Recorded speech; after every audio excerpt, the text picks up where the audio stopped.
Hello everyone, so welcome back to another video. तो जैसे कि आप सभी को पता है, आपकी accountancy one of the most important element, one of the most important subject of a finance accountancy exam की रिवीजन क्लास चल रही है। आपको ए टू जेड हर एक टॉपिक रिवाइज कराया जाएगा। तो आज उसका लेक्चर नंबर 15 है, क्लास नंबर 15 है, जिसमें हम आज आपका जो partnership one of the most biggest topic हम इसे कहेंगे, उससे आगे फर्दर डिस्कस करेंगे। और मोस्ट प्रोबेबली आपका जो पार्टनरशिप टॉपिक है, कल हम इसे कंक्लूड कर देंगे अलोंग विद एमसीक्यू। तो कल के लेक्चर में ये खत्म हो जाएगा, तो घबराओ मत, सब कुछ इधर कराया जाएगा। तो चलो बिना टाइम वेस्ट करते हुए आगे बढ़ते हैं। तो आप देख सकते हो ये सब कुछ हम इधर पढ़ चुके हैं। लास्ट लेक्चर में हमने ये भी पढ़ा डेट टाइप्स के बाद हमने इंटरेस्ट ऑन ड्राइंग निकालना सीखा। होप सो आपने इसके कुछ क्वेश्चंस की प्रैक्टिस की होगी। हमने इधर प्रैक्टिस की थी। अगर कोई डाउट नहीं है तो हम आगे फर्दर बात करते हैं। फिर हमने बात की थी that reconstitution of partnership. Reconstitute मतलब पार्टनरशिप फिर से बनना, एक तरह से पुराना रिलेशनशिप। रिकॉन्स्टिट्यूशन का मैं आपको मीनिंग बताता हूं। पुराना रिलेशनशिप खत्म होना और नया रिलेशनशिप स्टार्ट होना इज नोन एज रिकॉन्स्टिट्यूशन। तो रिकॉन्स्टिट्यूशन के 3 तरह के थे sir. Change in ratio among existing partner, मतलब जितने पार्टनर है पार्टनर उतने ही है, लेकिन आपके बीच में रेशियो चेंज होगी। पहले रेशियो फॉर एग्जांपल थी 1:1:1, अब बाद में रेशियो होगी 2:1:3। तो वो आपको हम बोलेंगे आपके बीच में क्या हुआ, रेशियो बदल गई, तो उसको हम बोलते हैं change in ratio. Second one is admission of partner. जब कोई नया पार्टनर आएगा, पहले 2 पार्टनर थे फिर 3 हो गए, तो इसमें भी क्या होता है, पुराना एग्रीमेंट खत्म, नया एग्रीमेंट स्टार्ट। तो इसको भी हम क्या बोलेंगे, reconstitution of partnership. Third one is retirement. पहले 3 पार्टनर थे, अब 2 पार्टनर रह गए, या हो सकता है कि वो रिटायर हो गया हो, या क्या पता उसकी डेथ हो गई हो। ठीक है, तो उस केस को भी हम क्या बोलेंगे, that is your reconstitution of partnership. तो हमने पढ़ा था that need arise to compensate the losing partner and revalue the assets and liability. तो कल वाले लेक्चर में हमने कंपनसेशन को ध्यान से पढ़ लिया था। कंपनसेशन कैसे सर, कंपनसेशन जो गेन करेगा वो सेक्रीफाइस करने वाले को पैसा देगा। सर क्यों, जस्ट बिकॉज ऑफ गुडविल। आपने जो पुराना रिलेशनशिप था, ठीक है, तब आपने अच्छा खासा नाम नूम कमा लिया। अब ऑब्वियसली बात है, जो भी बिजनेस होता है ना, एक होता है स्टार्टिंग फेज, फिर उसका होता है क्लाइंबिंग फेज, मैं कहूंगा ग्रोथ स्टेज होती है, फिर एंड में वो डिक्लाइन होने बैठ जाते हैं। ठीक है, एक टाइम आता है, जरूरी नहीं है कि डिक्लाइन भी होना होता है। तो वही चीज आपने देखनी है कि आपने स्टार्टिंग फेज पार कर लिया है, अब आपकी गद्दी पे और कोई बैठ जाए तो वो गलत बात है, वो चीज नहीं होनी चाहिए। तो उस पर्पस के लिए जो जिस पर्सन को फायदा हो रहा है, नया रिलेशनशिप आ गया, फॉर एग्जांपल पहले रेशियो होती थी 1:1:1, बाद में 10 साल बाद आप रिलेशनशिप कर रहे हो 2:1:1। इस वाले को तो फायदा हो गया, पहले 1 रुपए लेता था अब 2 रुपए ले रहा है, तो इस बंदे को फायदा हो गया, इस पर्सन को फायदा हो गया। तो अब इसका फर्ज बनता है कि ये जिसे नुकसान हुआ है उसे कंपनसेट करे। ठीक है, इसका फर्ज बनता है जिसको नुकसान हुआ है उसको वो कंपनसेट करे। और दूसरी नीड अराइज होती है that revalue the assets and liability. हमें जो आपकी जितनी भी एसेट्स हैं और लायबिलिटीज हैं उन्हें फिर से उनकी गिनती करनी है, उनकी वैल्यू को फिर से गिनना है। क्या पता मशीन पहले 1 लाख की हुआ करती थी, अब वो 2 लाख की होगी हो। क्या पता एक गाड़ी की वैल्यू पहले 5 लाख थी, अब उसकी वैल्यू एक्चुअल में 3 लाख ही रहेगी हो। तो जब जब रिकॉन्स्टिट्यूशन होगी तो ये 2 चीजें हमने करनी होती है। तो कंपनसेट मैंने बताया था दैट गेनिंग टू सेक्रीफाइसिंग, तो ये हमने सब कुछ इधर पढ़ लिया। अब बात होती है रीवैल्यूएशन। इस पर्पस के लिए हम एक स्पेशल अकाउंट बनाते हैं, उस अकाउंट को बोलते हैं रीवैल्यूएशन अकाउंट। मतलब कि इसमें हम किसको रीवैल्यू करते हैं, नाम देखो, नाम से पता चला रीवैल्यू, फिर से वैल्यू, यही मतलब होता है ना री का मतलब। तो आपने फिर से वैल्यू करना है, आपने फिर से देखना है किसको रीवैल्यू करना है। सर हमने रीवैल्यू करना है ऑल लायबिलिटीज एंड एसेट्स। किसको रीवैल्यू करना है, ध्यान से सुना, सभी की सभी लायबिलिटीज एंड सभी की सभी एसेट्स, इन दोनों को हमने रीवैल्यू करना है। हो सकता है कोई एसेट हमारा बढ़ गया हो, कोई एसेट हमारा घट गया हो सकता है कि कोई लायबिलिटी बढ़ गई हो, कोई लायबिलिटी घट गई हो, तो वो चीज हमें रीवैल्यूएशन अकाउंट बताएगी। तो पहला बताता है दैट रीवैल्यूएशन अकाउंट का नेचर क्या है। Sir revaluation account is of nominal account, क्योंकि इसमें हमारे या तो प्रॉफिट या तो लॉस आएंगे, या तो एसेट बढ़ेगा या तो एसेट घटेगा, या तो लायबिलिटी बढ़ेगी या तो लायबिलिटी बढ़ेगी। ये 4 केस है बस, और कुछ नहीं, घबराना नहीं है, सब कुछ इधर कराया जाएगा। तो ये 4 केस मैंने आपको बताया, एक बार फिर से लिख लेता हूं मैं, एक जगह में लिखता हूं एसेट, ठीक है, दूसरी जगह लिखता हूं लाइबिलिटी। दो केस हैं, चार केस है सॉरी, एक एसेट बढ़ना और एक है एसेट घटना, एक है लाइबिलिटी बढ़ना और एक केस है लाइबिलिटी घटना। ये चार केस है, ठीक है। अब चार केस में दो केस ऐसे हैं जिसमें आपको फायदा हो रहा है और दो केस ऐसे हैं जिसमें आपको नुकसान हो रहा है। तो ऐसे कौन कौन से हैं आप खुद देखिए। एसेट आपके लिए फायदेमंद है कि नुकसान वाली है? सर एसेट तो हमारे लिए फायदेमंद है, that we are the owner of asset, और एसेट यही चीज है ना जिसके आप मालिक हो। तो ऑब्वियस ही बात है, जब आपकी प्रॉपर्टी बढ़ जाएगी, मालिक है ना, जब आपकी प्रॉपर्टी बढ़ जाएगी तो आपको क्या होगा? एसेट का बढ़ना इज योर फायदा और एसेट का घटना इज योर नुकसान। अब लाइबिलिटी की बात करते हैं। Sir liability is a tension, तो टेंशन का घटना इज योर फायदा और टेंशन का बढ़ना इज योर नुकसान। बस यही हो गया। मतलब अगर होगा increase in asset, increase in machine, increase in plant, increase in cash, increase in car, increase in motor car, increase in building, तो वो मान ली क्या है सर? फायदा है। अगर फायदा है तो रिवैल्यूएशन अकाउंट के कौन सी साइड आएगा? Credit side. अगर होगा decrease in car, decrease in building, decrease in cash, decrease in आपका फॉर एग्जाम्पल मोटर बोट, ये सब कुछ क्या है? हमारे एसेट्स हैं।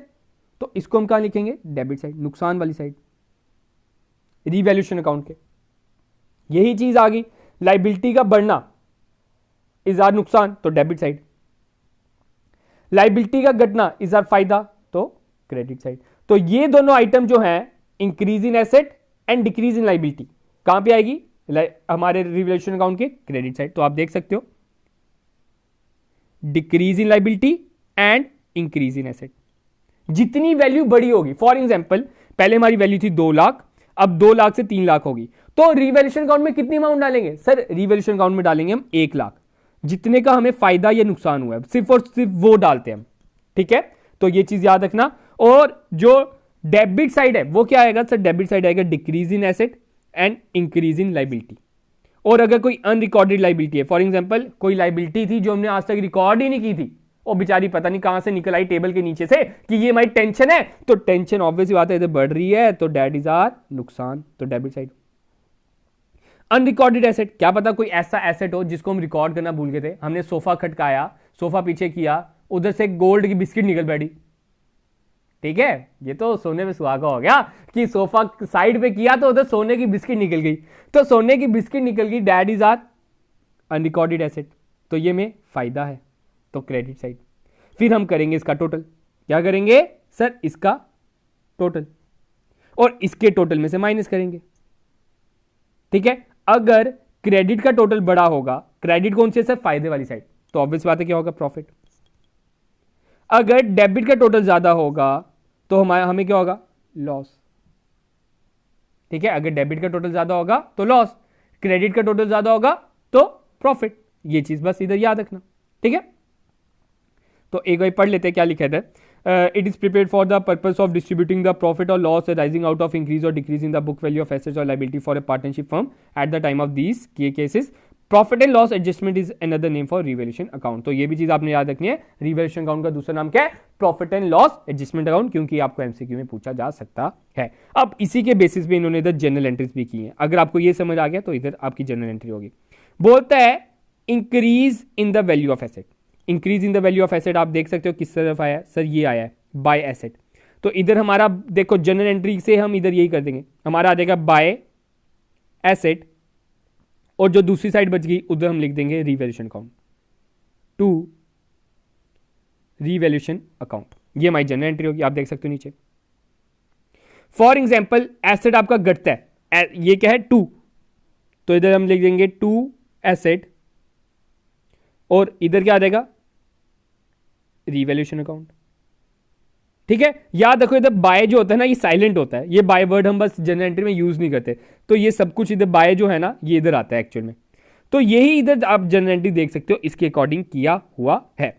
ठीक है, जब लाइबिलिटी इंक्रीज होगी, लाइबिलिटी जब जब इंक्रीज होती है हमें टेंशन बढ़ जाती है, तो टू लाइबिलिटी, तो दूसरी साइड पे क्या आएगा, by revaluation, revaluation account debit to liability account. ठीक है, तो उसी के अकॉर्डिंग इधर आप देख सकते हो जनरल एंट्री की हुई है। तो अगर कोई डाउट होगा आप मुझे बता देना। और याद रखना, एक और एमसीक्यू इधर से बन सकता है, दैट रिवैल्यूएशन का प्रॉफिट या लॉस किस हिसाब से बांटते हैं। प्रॉफिट या लॉस हम ओल्ड पार्टनर्स को देते हैं, ओल्ड बुजुर्ग आदमी नहीं, ठीक है, पुराने पार्टनर्स इन ओल्ड रेशो। ये चीज याद रखना, जितना भी फायदा या नुकसान होगा हम पुराने पार्टनर्स को देंगे पुरानी रेशो में। फॉर एग्जांपल रेशो चेंज हो रही है तो सभी के सभी पार्टनर्स को देंगे, लेकिन कौन सी रेशो में, पुरानी रेशो में। फॉर एग्जांपल एडमिशन हो रही है तो एडमिशन में अगर आपको प्रॉफिट हो रहा है रिवैल्यूएशन के अकाउंट में, तो आपने क्या करना है, जितना भी प्रॉफिट होगा पुराने पार्टनर्स को देना है, नए पार्टनर को कुछ नहीं देना। फॉर एग्जांपल रिटायरमेंट हो रही है तो रिटायरमेंट में पुराने पार्टनर सभी को देना है, मतलब रिटायर होने से पहले उस पर्सन को देना है, क्योंकि वो जा रहा है, हमारे नई बन रही है। क्योंकि जितना भी लेखा जोखा है, जितना भी फायदा ये नुकसान है, ये पहले का है, ये नया नहीं है, क्योंकि हमारी अब नया रिलेशनशिप आगे आ रहा है। एक तरह से आप मान सकते हो हमारा नया कॉन्ट्रैक्ट स्टार्ट हो रहा है। तो उसके कारण इन सभी को हमने खत्म करना है, इन सभी का हमने देखना है कि नई वैल्यूज को हमने आगे लाना है। अगर किसी को कोई फायदा हुआ है तो वो लिखेंगे, किसी को कोई नुकसान हुआ है तो वो लिखेंगे। तो in old partners in old ratio. आगे बात करते हैं टू रीजंस, दो रीजंस क्या है रिवैल्यूएशन अकाउंट बनाने के। एक है to record the effective of revaluation of assets and liability, और दूसरा है to ensure that the profit और loss on the revaluation of asset may be divided among the old partner, ताकि सभी, अगर कोई जा रहा है या कोई आ रहा है, उसको कोई फायदा या नुकसान ना झेलना पड़े। ठीक है, फॉर एग्जाम्पल कोई नया पार्टनर आया और आपको रिवैल्यूएशन का नुकसान दिखा रहा है 5 लाख, तो क्या न्यू पार्टनर भी उसको झेलेगा? नहीं। ठीक है, वो तो पहले का लेखा जोखा है, वो पहले हो चुका हुआ है, मैं तो अभी अभी एडमिशन ले रहा हूं। तो एडमिशन लेने से पहले आप सब कुछ हिसाब किताब कर लो, आपको जितना नुकसान हुआ वो आप खुद झेलो, अगर कोई प्रॉफिट हुआ वो भी आप खुद झेलो, एडमिशन वाले को कुछ नहीं दो। ठीक है, तो इधर पढ़ सकते हो the entry of unrecorded investment will be. ठीक है, अनरिकॉर्डेड इन्वेस्टमेंट, हमें फायदा हो गया तो फायदे को हम कहां पे लिखेंगे, बाय इन्वेस्टमेंट, तो बाय इन्वेस्टमेंट आ गया और क्रेडिट रिवैल्यूएशन अकाउंट आ गया। ठीक है, यही आपसे पूछा सकता है। प्रॉफिट और loss on revaluation is borne by, तो ओल्ड पार्टनर्स, तो जितना भी प्रॉफिट या लॉस होगा रिवैल्यूएशन अकाउंट के अकॉर्डिंग तो वो ओल्ड पार्टनर्स को मिलता है इन ओल्ड रेशियो। आगे बात करते हैं, अब बात करते हैं थोड़ा सा प्रैक्टिकल पॉइंट ऑफ व्यू से आते हैं। प्रैक्टिकल पॉइंट ऑफ व्यू से क्या आएगा, दो तरह की रेशो होती है, एक होती है सेक्रीफाइसिंग रेशो, एक होती है गेनिंग रेशो। जिसके अकॉर्डिंग हमने ऊपर कंपनसेशन दी ना, तो ये इसी के अकॉर्डिंग देनी है, gaining ratio and sacrificing ratio, मतलब जिनको फायदा हो रहा है जिनको नुकसान हो रहा है। तो कैसे निकालते हैं, सेक्रीफाइसिंग का रेशो का फॉर्मूला है old ratio minus new, gaining का फायदा है न्यू माइनस ओल्ड। या अगर एक भी फॉर्मूला याद है, फॉर्मूला है आपका सेक्रीफाइसिंग रेशो और आपका आंसर आता है माइनस में, तो समझ आना ये गेनिंग है। और अगर आपका फॉर्मूला आपने यूज किया गेनिंग रेशो और आपका आंसर आता है माइनस में, तो आप समझ आना ये क्या है, सेक्रीफाइस। मतलब आप एक फॉर्मूला भी याद रख सकते हो, लेकिन फॉर योर एग्जाम, क्योंकि एमसीक्यू पॉइंट ऑफ व्यू से है, तो आपसे दोनों के फॉर्मूले पूछे जा सकते हैं, कोई मुश्किल फॉर्मूला नहीं है। सेक्रीफाइसिंग का मतलब ओल्ड में से न्यू काट लो, ऑब्वियस ही बात है, आप सेक्रीफाइस कर रहे हो। सेक्रीफाइस मतलब एक तरह से नुकसान झेल रहे हो, तो झेलने का मतलब पहले आपका ज्यादा था, अब आपके पास कम है, तो ओल्ड ऑब्वियस ही बात है बड़ा होगा, तो इसलिए ओल्ड रेशो पहले, न्यू रेशो बाद में। गेनिंग का मतलब आपको फायदा हुआ है, तो ऑब्वियस ही बात है नया रेशो आपका ज्यादा होगा as compare to your old one, तो न्यू में से ओल्ड माइनस करेंगे। तो यही था इसका फॉर्मूला। तो कुछ क्वेश्चंस करते हैं, आपको और क्लियर हो जाएगा। देखो, बोलता है एक्स वाई जेड, देखो ये क्वेश्चन पूछा जा सकता है, ऐसा नहीं है कि नहीं आएगा, एक नंबर आप इधर से पक्का कर सकते हो। और ये बिल्कुल मैं कहूंगा बेसिक मैथमेटिक्स है, 6-7 की मैथमेटिक्स है, कोई वो नहीं है कि आप बड़े बच्चों को होता है ना मैथमेटिक फोबिया होता है, मैं कहूंगा कि हाँ मैथ से छुटकारा मिलना चाहिए मैं 10th के बाद, वो ऐसा नहीं है। 8th वाला तो कम से कम मिनिमम, आपको किसी भी कॉम्पिटिटिव एग्जाम में जा रहे हो, 9-10th का तो मैथ्स आना ही चाहिए मिनिमम। ठीक है, तो बात करते हैं एक्स वाई जेड की रेशियो है 5:3:2। ये होगी ओल्ड रेशो। ये क्या होगी? Old ratio. इसको हम कैसे लिखेंगे? 5/10। 10 क्यों? क्योंकि इन सभी का प्लस। दूसरा क्या लिखेंगे? 3/10। थर्ड क्या लिखेंगे? 2/10। क्लियर है? ये होगी ओल्ड रेशो। न्यू रेशो बोलता है इक्वली। इक्वली का मतलब 1:1:1। याद रखना, न्यू रेशो क्या है? 1:1:1, मतलब 1/3 इन सभी का प्लस, 1/3, 1/3।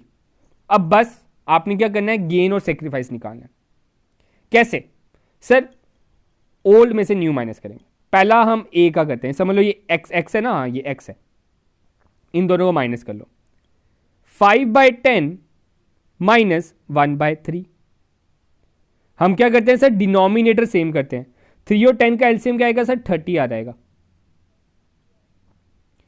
10 को 30 बनाने के लिए, ठीक है, 10 को 30 बनाने के लिए क्या करेंगे? इंटू 3 करेंगे, इसको भी इंटू 3 करेंगे तो ये हो जाएगा 15। 3 को 30 बनाने के लिए इंटू 10 करेंगे तो 1 को भी 10 से मल्टीप्लाई करेंगे तो ये हो जाएगा 10। तो ये क्या हो गया? 5/30। तो हमने फॉर्मूला कौन सा लगाया था? सेक्रीफाइस। मतलब जो हमारे एक्स जनाब है उन्हें हुआ है सेक्रीफाइस। कितना? 5/30। अब बात करते हैं वाई की। वाई की क्या हो जाएगी? 3/10 माइनस 1/3। एलसीएम हो जाएगा 30, ठीक है, तो ये हो जाएगा 9 माइनस 10। ये आंसर क्या आ गया सर? -1/30। मतलब कि y को फायदा हुआ है कितना? 1/30। आंसर देखो माइनस में आया है। मैंने फॉर्मूला कौन सा लगाया? Old minus new. Old minus new sir answer formula होता है सेक्रीफाइस का। फॉर्मूला सेक्रीफाइस का होता है, लेकिन आंसर आपका नेगेटिव आ रहा है तो समझ जाओ उसका उल्टा है। तो हम लिखेंगे कि y को हुआ है गेन। हम क्या लिखेंगे सर? y को हुआ है गेन। अब z की बात करते हैं।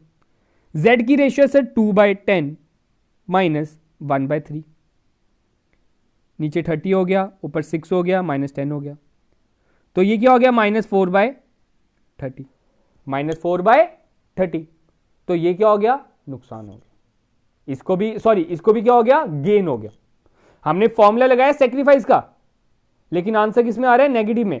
तो आंसर नेगेटिव में आ रहा है, इसका मतलब इसे क्या हो गया है? गेन हो गया है। तो आप देख सकते हो z को गेन हुआ -4/30 का, y को गेन हुआ -1/30 का, और x को सेक्रीफाइस हुआ 5/30 का। तो यही आपसे क्वेश्चन में पूछा जा सकता है। होप सो क्लियर होगा, ठीक है। तो ये क्वेश्चन आप इनकी प्रैक्टिस कर सकते हो। अब आगे बात करते हैं। बोलता है at the time of admission change in ratio and retirement it leads to new partnership agreement. ये मैं आपको पहले भी बता चुका हूं, कल वाले लेक्चर में भी हमने डिस्कस किया था।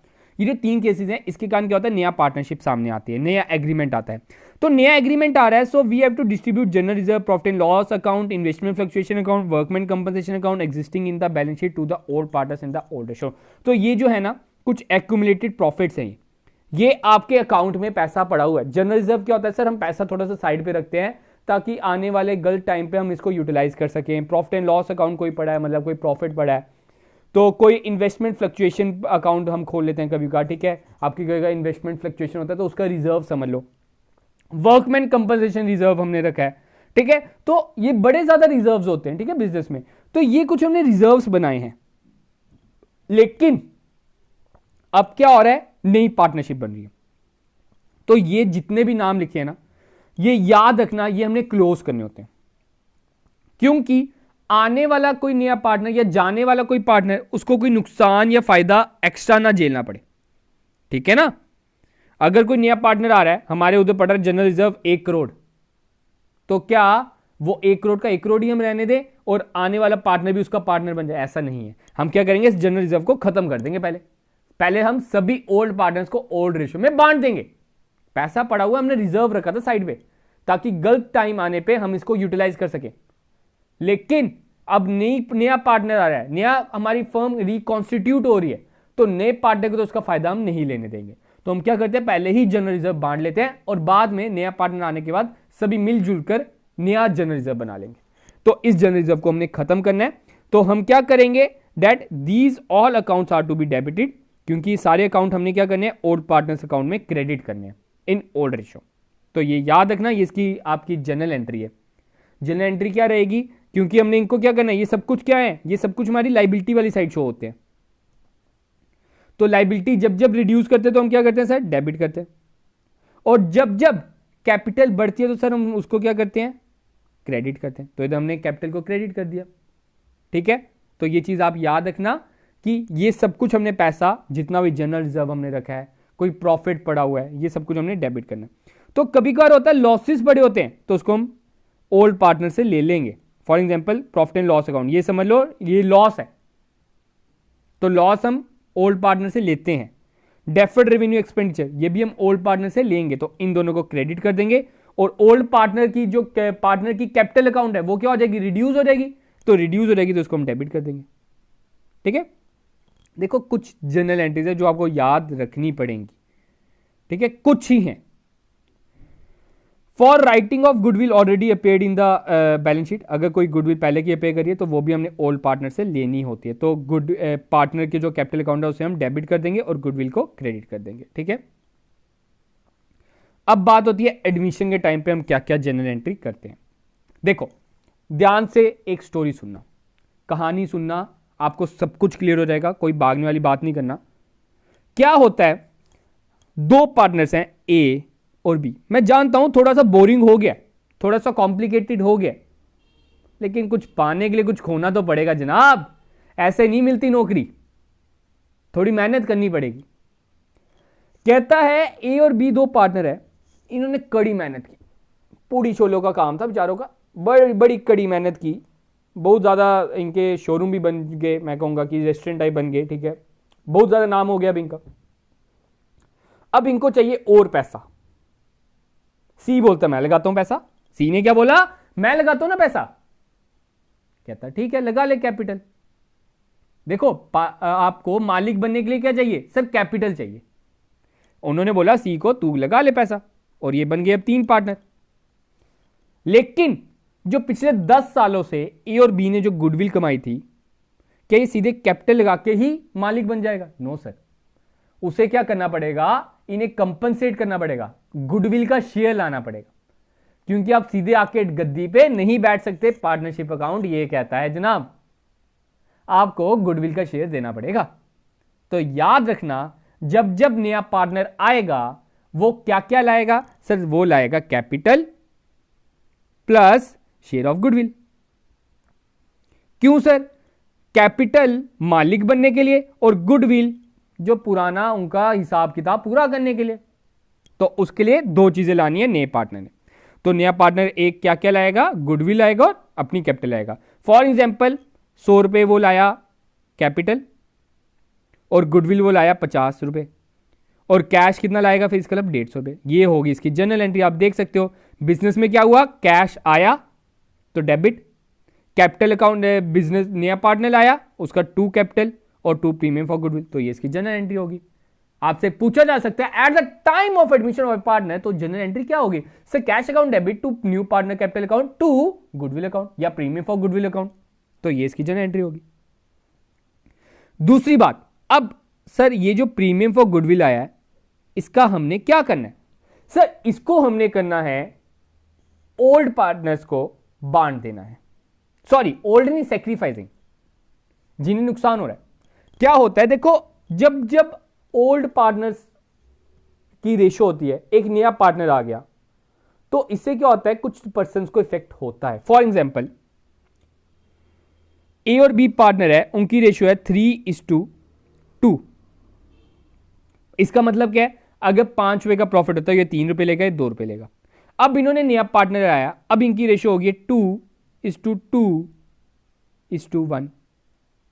तो आप देख रहे हो 5 रुपए में पहले भी ये 2 रुपए लेता था, अब भी 2 रुपए ले रहा है। तो क्या इससे कोई फायदा या नुकसान हुआ? इसे कोई फायदा या नुकसान नहीं हुआ। 5 रुपए में पहले भी 2 रुपए लेता था, अब भी 2 रुपए ले रहा है। नुकसान किसको हुआ सर? नुकसान इसको हुआ, पहले 3 लेता था अब बेचारा 2 लेता है, 1 इसको देना पड़ रहा है। तो इसे ही गुडविल सारी मिल जाएगी। तो premium for goodwill account debit to sacrificing partner, क्योंकि पार्टनर कैपिटल अकाउंट बढ़नी है। ऐसे जो पर्सन सैक्रिफाइस करेगा, जो नुकसान झेलेगा किसी के आने से, वो सारी गुडविल किसके खाते में जाएगी? जो नुकसान झेलेगा। तो ये सेक्रीफाइसिंग पार्टनर को हम गुडविल दे देंगे। When new partner does not bring his share of goodwill, अगर वो अपनी गुडविल नहीं लाता तो हम क्या करेंगे, उसकी कैपिटल से काट लेंगे। गुडविल तो देनी पड़ेगी जनाब, चाहे तो गुडविल नहीं लाया हम तेरी कैपिटल रिड्यूस कर देंगे। फॉर एग्जांपल कैश फ्लो लाया 100 रुपये 100 रुपये, हमने ऊपर वाले क्वेश्चन में किया कि गुडविल जो है वो 50 है, अब उसे गुडविल तो अकाउंट इधर खुला ही नहीं तो हम उसकी कैपिटल में से डेबिट कर देते हैं बस, क्योंकि पार्टनर को तो पैसा देना पड़ेगा चाहे वो गुडविल नहीं लाए। हमें लॉ कहता है, पार्टनरशिप एक्ट कहता है कि उसकी गुडविल आप उसके कैपिटल अकाउंट से काट लो अगर वो गुडविल सेपरेट नहीं लाता।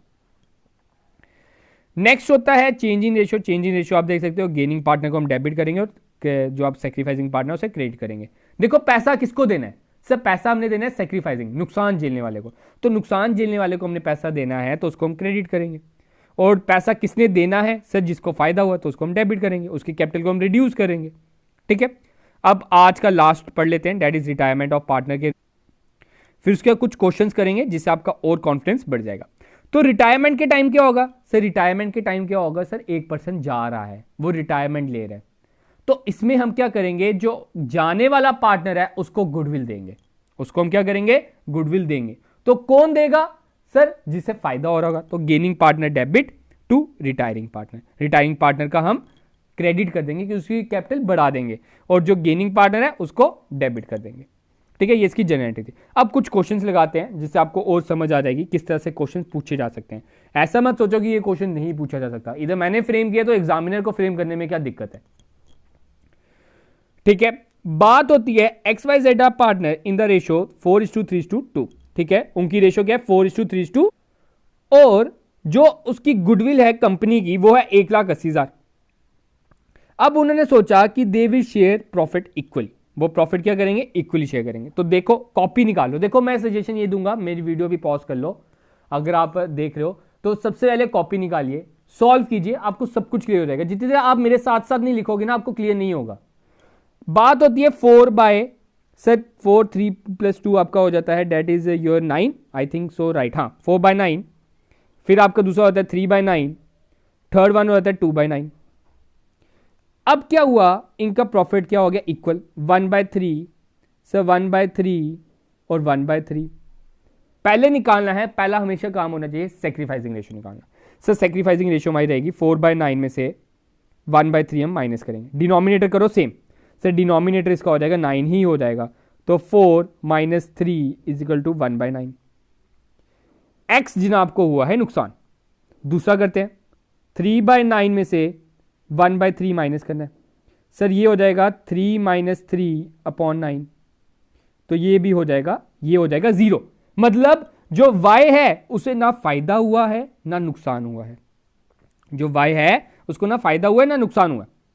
फिर अब z की निकालते हैं, z का क्या था सर, 2/9 - 1/3। ठीक है, न्याय नीचे आ जाएगा, 2 - 3 = -1/9। अब आप देख सकते हो फायदा किससे हुआ है सर, z को फायदा हुआ है, z को गेन हुआ है, क्योंकि आंसर किसमें आया, माइनस में। ठीक है सर, आपको z को क्या हुआ है, गेन हुआ है, तो कंपनसेट कौन करेगा सर, कंपनसेट करेगा z, कंपनसेट कौन करेगा, z। तो डेबिट किसको करेंगे सर, z को, क्योंकि उसकी कैपिटल में से हमने रिड्यूस करना है। कैपिटल जब जब कम होती है हम उसको क्या करते हैं, डेबिट। तो debit z account and credit x account, तो इसकी जनरल एंट्री ये हो जाएगी, खत्म। यही था क्वेश्चन। ठीक है, आपको मैं वर्ड्स के लिए प्रिपेयर करा रहा हूं, आपको किसी भी तरह का क्वेश्चन आ जाए आप उसे आसानी से कर सको। आप देख सकते हो ये 2012 के सीएस के पेपर में आया हुआ। ठीक है, आप देख सकते हो क्वेश्चन। और अब ये मत सोचिए सर सीएस का पेपर थोड़ी देना हमने, हमारा तो सिंपल नेशनल लेवल का एग्जाम है, सॉरी स्टेट लेवल का एग्जाम है सर। अब टाइम पीरियड भी तो देखिए, 2012 वो दिन गए भैया। ठीक है, तो अब ये देखिए क्वेश्चन, ए एंड बी की रेशियो दी है 3:2। They admit C as a partner, giving him share 1/3 in future, the new ratio will be. ठीक है, इसमें क्या करना है, इसमें भी आपने पहले सेक्रीफाइसिंग रेशियो निकाला। देखो इसमें आपको पहले न्यू रेशियो पता ही नहीं है, तो न्यू रेशियो आपको नहीं पता, तो हमने देखो ये क्वेश्चन होता है सिंपल, नया पार्टनर की रेशियो क्या है 1/3, हम निकालेंगे रिमेनिंग प्रॉफिट पहले।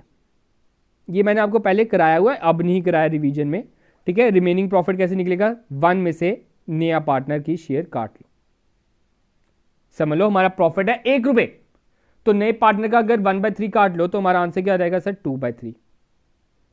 रिमेनिंग प्रॉफिट कितना है, 2/3। सर रिमेनिंग प्रॉफिट 2/3 है, 2/3 का 3/5 ए ले लेगा और 2/3 का 2/5 बी ले लेगा। तो ए को कितना मिलेगा सर, 6/15 और बी को कितना मिलेगा सर, 4/15। 6, 4 और न्यू पार्टनर की रेशियो कितनी है सर, 1/3, तो इसको भी 15 बनाते हैं, इंटू 5 तो 5/15। तो रेशियो क्या होगी सर, 6/4/5। रेशियो क्या होगी, 6:4:5। तो ये आपकी आ गई न्यू रेशियो और ये इसका आंसर है, ठीक है, none of the above. The formula for calculating sacrificing ratio, अभी हम कर रहे थे सेक्रीफाइसिंग रेशियो का formula old minus new. A and B partner 2:1, C is admitted, ratio अब होगी 4:3:2, गुडविल इज वैल्यूड एट 94,500। अब आपका एक टास्क है, आपने जल्दी से कमेंट सेक्शन में लिख के बताना है ओल्ड माइनस न्यू करके, जल्दी से आपने मुझे सेक्रीफाइसिंग रेशियो लिख के बतानी है कमेंट सेक्शन में, ठीक है। जो भी आपकी सेक्रीफाइसिंग रेशियो आएगी, ठीक है, वो आपने कमेंट सेक्शन में लिख के, बाकी मैं आपको इधर बताता हूं। जैसे आप देख सकते हो एक्चुअल में गुडविल कितनी है सर, गुडविल है 94,500। सर 94,500 है, सी का शेयर कितना है सर, सी का शेयर है 2/9, ठीक है, 2/9। अब आप इसको कर सकते हो 2/9 कर सकते हो, इसको 9 के टेबल से काटिए, इंटू 2 कर दीजिए, तो आपका आंसर आएगा 21,000। तो सी ने पैसा कितना लाना है, सी ने गुडविल कितनी लानी है सर, 21,000। सी ने 21,000 रुपए लाने हैं, अब मैं आपको बता दूं, ठीक है, सी ने आपको 21,000 रुपए देने हैं। Goodwill account will be credited to, ठीक है। अब आपने बताना है कि ए को फायदा हुआ है, बी को फायदा हुआ है, क्या हुआ है, नुकसान हुआ है, जो भी हुआ है वो आपने कमेंट सेक्शन में लिख के बताना है। तो 21,000 हम उसी को दे देंगे, तो इसका आंसर सी ही है, तो इसका मतलब सी को ही नुकसान हुआ होगा। तो एक बार आप चेक कर लो और कमेंट सेक्शन में लिख के बताओ, ठीक है। आगे बात करते हैं, A and B partner 3:2, C is admitted into partnership, 15 share 1/5 share आएगा था, ठीक है। He pays 1 lakh as a goodwill, the ratio of the partner in the firm would be 3:1:1, goodwill will be credited to, ठीक है। इसमें भी आप जल्दी से सेक्रीफाइसिंग रेशियो निकाल के बताओगे, ठीक है। ओल्ड माइनस न्यू करना है और कुछ नहीं करना, आपको इधर आंसर मिल जाएगा। 6th question, when a new partner bring his share of goodwill in cash, the amount is debited to, ठीक है। जब नया पार्टनर गुडविल कैश में लाता है तो कौन अमाउंट इज डेबिटेड टू, तो अमाउंट हम किस में डेबिट करेंगे, ऑब्वियस बात है कैश में ही डेबिट करेंगे। When a new partner does not bring his share of capital in cash, the amount is debited to, ठीक है। तब हमने अमाउंट को किस में डेबिट करना है, हमने उसकी कैपिटल से काट लेना है, तो capital account of the new partner को हम डेबिट कर देंगे, उसके अकाउंट से हम गुडविल काट लेंगे। If at the time of admission some profit or loss account balance appear in the books, it will be transferred to, अगर एडमिशन के टाइम पे कुछ प्रॉफिट या लॉस अकाउंट अपेयर हो रहा है तो हम उसको क्या करेंगे सर, ओल्ड पार्टनर को दे देंगे। अगर लॉस है तो ओल्ड पार्टनर से ले लेंगे, अगर प्रॉफिट हो रहा है तो ओल्ड पार्टनर को दे देंगे।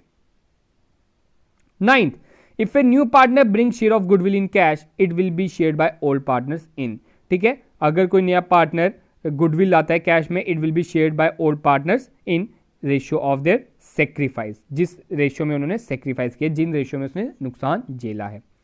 10th, when a new partner brings goodwill in cash, it is credited to, ठीक है। अगर नया पार्टनर गुडविल आता है कैश में तो उसको हम किस में क्रेडिट करेंगे सर, सेक्रीफाइसिंग पार्टनर्स का अकाउंट में, जो नुकसान झेल रहे हैं उनको हम इसका नुकसान की भरपाई करेंगे। तो गाइज यही थे कुछ क्वेश्चन। कल हम पढ़ेंगे कि हमने कैसे कंप्यूट करना होता है share of profit of disease partner और डिसोल्यूशन के बारे में पढ़ेंगे, और कल ही आपका ये लेक्चर खत्म हो जाएगा, आपका मतलब पार्टनरशिप खत्म हो जाएगा और एमसीक्यू भी इसके ऊपर एक्स्ट्रा करेंगे। तो गाइज आज का अपना लेक्चर इतना ही रखते हैं। होप सो आज का भी लेक्चर आपको अच्छा लगा होगा। नो डाउट कि थोड़ा सा कहूंगा कि मैथमेटिक्स आपका आ गया था इधर, कि बड़े से स्टूडेंट्स, मैं कहता हूं कि 50 to 60% मैथमेटिक फोबिया होता है सभी लोगों को, लेकिन मैं कहूंगा one of the interesting subject mathematics है। No doubt I am also a commerce student, लेकिन एज ए कॉमर्स स्टूडेंट मुझे भी मैथमेटिक्स, मेरा फेवरेट सब्जेक्ट मैथमेटिक्स है। मैं अभी भी आपको बता रहा हूँ कि जो मैथमेटिक्स को सॉल्व करने में इंटरेस्ट आता है ना, वो और किसी सब्जेक्ट में नहीं है। बाकी सब बोरिंग सब्जेक्ट्स होते हैं। फॉर एग्जाम्पल जीके को पढ़ने में आपको थोड़ा सा टाइम लगता है, उसको ग्रैब करना पड़ता है, रट्टा मारना पड़ता है। ठीक है। तो थोड़ा इंटरेस्टिंग सब्जेक्ट है, रेशो तक ही, रेशो का ही काम आया और कुछ इसमें खास काम नहीं आया। तो थोड़ी सी आप प्रैक्टिस कर लीजिए। ये आज को मैं पीडीएफ प्रोवाइड कर देता हूँ टेलीग्राम पे, ठीक है। तो जो इसमें क्वेश्चन एक्स्ट्रा, आप उसकी थोड़ी सी प्रैक्टिस कीजिए, आपका अपने आप कॉन्फिडेंस साथ में आसमान पे पहुंच जाएगा। तो गाइस आज का अपने लेक्चर इतना ही रखते, तो मिलते हैं कल अपने नए लेक्चर के साथ। तब तक के लिए आप सबसे अलविदा, गुड नाइट।